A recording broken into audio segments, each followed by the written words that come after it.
काय रोज रोज ती मेथीची भाजी खायची. आज काहीतरी नवीन पद्धतीने ट्राय करू ना.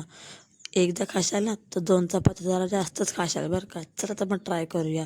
संध्याकाळी द्राक्षे घेऊन आले ते भाजीपाला करायला गेले होते तर भाजीपाला धुवून चून आणि भरून ठेवला. त्याच्यानंतर बसले द्राक्ष खायला. तर विचार करत होते का तीच तीच काय भाजी खायची, काहीतरी नवीन ट्राय करू म्हणून म्हणलं कोकणी पद्धतीने बनवून बघूया. एक मोठ्या आकाराचा कांदा, टोमॅटो, मिरची आणि लसूण कापून घेतलं आणि बोंबील पण धुवून घेतले. त्याच्यानंतर शेंगदाणे आणि मिरचीचा ठेचा करून घेतला जो ऑप्शनल आहे.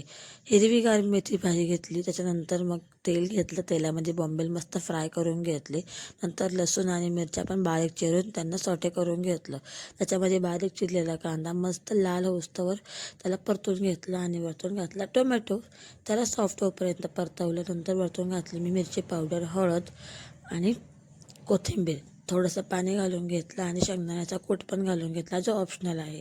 बोंबील घालून मस्तपैकी त्याला ना 1-2 मिनटं परतून घेतलं आणि नंतर वरतून घातली मी हिरवीगार अशी मेथीची भाजी पाणी निथळून. मस्त इतका छान वास सुटला होता ना का एकच नंबर. नंतर वरतून मग मीठ घालून घेतलं आणि झाकण ठेवलं. ही झाली आपली भाजी रेडी. इतकी टेस्टी लागत. तुम्ही 2 चपात्या नक्की जास्त खाशाल बरं का. आपली रेसिपी आणि व्लॉग आवडल्यास चॅनल सबस्क्राईब करा. बाय.